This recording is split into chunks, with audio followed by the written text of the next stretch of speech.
చూస్ country delight, live better. ఇప్పుడే country delight యాప్ని download చేసుకోండి.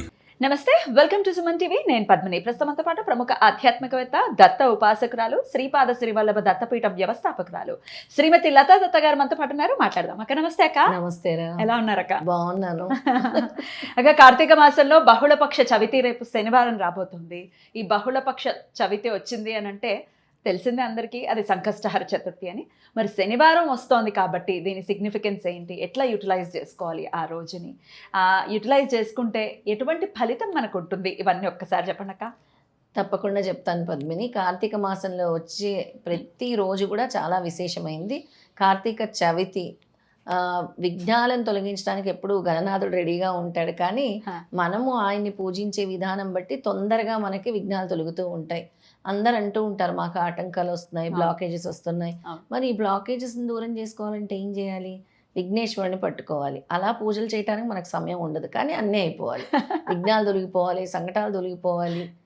నిజంగా చెప్తాను, అలా అయిపోవాలి. మళ్ళీ మాకు అది జరిగింది, ఇది జరిగింది, ఇది జరిగింది, నీకు అన్నిటికీ సమయం ఉంటుంది. కానీ ముఖ్యంగా ఈ ముఖ్యమైన తిథుల్లో నువ్వు భగవంతుడిని ఎలా పూజించాలి, ఏ విధంగా భగవంతుడిని వేడుకోవాలని చెప్తూనే ఉంటాం మనం పలు వీడియోల్లో. అయినా కానీ పాటించాలి, ఇంకా మాకు తొలగలేదు అంటారు. అయితే ఈ సంకటహర చతుర్థి అనేది చాలా చాలా విశేషమైంది. మన సంకటాలని తొలగించడానికి పేరులోనే ఉంది. మన విఘ్నాలను, సంకటాలని తొలగించడానికి వినాయకుడిని ఎవరైతే, విఘ్నేశ్వరుని ఎవరైతే ఆరాధిస్తారో ఆ రోజు ఘనాదీప చతుర్థి అంటారు. ఎందుకంటే రకరకాల నామాలతో కూడా ఒక్కొక్క సంకటహర చతుర్థి కూడా ఉంటుందన్నమాట. ఇక ఆ రోజు ఎవరైతే విఘ్నేశ్వరుని పూజిస్తారో, ఎవరైతే విఘ్నేశ్వరుడికి ఇష్టమైన నైవేద్యాలు పెడతారో, విఘ్నేశ్వరుడికి ఏంటి, ఎప్పుడు కూడా ఆయన భోజన ప్రియుడు. వినాయకుడికి ఆయనకు మోదకాలు ఇష్టం, బెల్లంతో చేసినవి ఇష్టం, ఏదైనా సరే లడ్డూలు ఇష్టము, ఇలాంటివన్నీ కూడా ఇష్టపడతారు అనమాట. ఇక ఆ రోజు ఎవరైనా సరే సంకట నాశన స్తోత్రం పఠిస్తే చాలా మంచిది, సంకటాలన్నీ కూడా పోతాయి. ఏదక్క ప్రణమ్య శిరసాదేవం?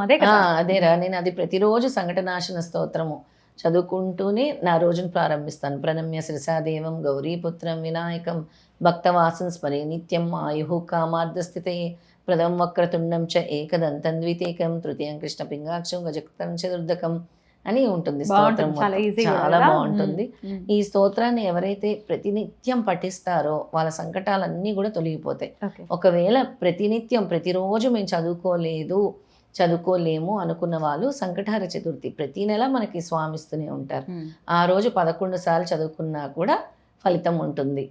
ఇక ఆ రోజు మనకి శనివారంతో కూడిన ఘనాదీప చవితి వచ్చింది కాబట్టి ఆ రోజు ఎవరికైతే శని దోషాలు, రాహుకేతు దోషాలు ఉన్నాయో వాళ్ళందరూ కూడా నల్ల నువ్వుల్ని తీసుకొని ఒక ప్లేట్లో కానీ విస్తర్లో కానీ వేసుకొని దాని మీద బెల్లం పెట్టి అందులో ఆవు నెయ్యి వేసి దీపాలని వెలిగించుకోవాలన్నమాట. చాలా స్క్వేర్ లాగా ఉండే బెల్లాలు అయితే ఆల్రెడీ దాంట్లో హోల్లా ఉంటుంది చిన్నగా, అందులో కాస్త ఆవు నెయ్యి వేసి వెలిగించినా పర్వాలేదు. మొత్తం అది ఎలా ఉంటుంది? దీపం పెట్టిన తర్వాత ఘృతం అయిపోతుందా? ఒక్కొక్కసారి అవుతుంది, ఒక్కోసారి నల్లగా అయిపోతుంది, ఒక్కోసారి అవ్వదు. మనకి ఆ దీపం వల్ల కూడా తెలుస్తుంది మనకి ఎటువంటి బ్లాకేజెస్. ఎట్లా నల్లగా అయిపోతే ఏంటి పరిస్థితి? ఒకవేళ నల్లగా ఎక్కువ మాడిపోయి ఉంటే నీ యొక్క కర్మలు తొలుగుతున్నాయి, నీ యొక్క అడ్డంకులు తొలుగుతున్నాయి అని అర్థం చేసుకోవాలి. నెగటివ్ గా చూడకూడదు, అస్సలు నెగిటివ్ గా చూడకూడదు. మన యొక్క కర్మల్ని తీసేసే విధానం ఇవన్నీ కూడా. దాన్ని అసలు నెగిటివ్ గా ఆలోచించటము అలా చేయకూడదు అనమాట. ఇక ఆ రోజు ఎవరైతే గరికతో విఘ్నేశ్వరుని పూజిస్తారో, గరిక మాల చేసి వేసినా కూడా చాలా మంచి, చిన్నగా గరికమాల దారంతో కట్టి వేసినా కూడా మంచిది. బెల్లం మీద దీపం పెట్టమన్నారు కదా, అది అయిపోయిన తర్వాత మొత్తం మాడలేదు అనుకోండి, మామూలుగానే కొండెక్కిన దీపం, ఆ బెల్లాన్ని ఏం చేయాలి? ప్రసాదంగా నైవేద్యంగా వినియోగించుకోవచ్చు, తినేయచ్చు. చాలా మంచిది. అంటే ఎంతవరకు ఇదేందో అంతవరకు తీసేసి మిగతాది ఉపయోగించుకోవచ్చు. ఉపయోగించుకుంటే మంచిది. లేదు మీకు ఈ బెల్లం ఉపయోగించుకోవటం ఇష్టం లేకపోతే ప్రతిరోజు దాన్ని పొడిలా చేసేసి రాగి పాత్రలో వేసుకుని సూర్యుడికి ఆర్ఘ్యంగా ఇవ్వండి, చాలా మంచిది. అలా కూడా ఇచ్చుకోవచ్చు. ఒకవేళ నైవేద్యము మాకొద్దు దీపం కదా అని కొంతమందికి అలా అనిపిస్తే ఆర్ఘ్యం ఇచ్చుకోవచ్చు సూర్యుడికి, అంటే వినాయకుడికి పెట్టిందే కదా, చాలా మంచిది అనమాట. అలాగా ఆ నల్ల నువ్వుల్ని తీసేసి పారే నీటిలో వేసేయాలి. పారే నీటిలో వదిలేసే. తప్పకుండా. అయితే ఈ సంకష్టహర చతుర్థికి ఖచ్చితంగా ఉపవాసం ఉండాలి అనేది చెప్తుంటారు. ఉపవాసం మేము లేమండి, అయినా మేము ఇది చేసుకోవాలనుకుంటున్నాం, చేసుకోవచ్చా అంటే వాట్ ఈస్ యువర్ ఆన్సర్? చేసుకోవచ్చు పద్మిని. అంటే ఉపవాసము ఇవాళ రేపు బీపీ షుగర్ల వల్ల ఉండలేకపోతున్నారు.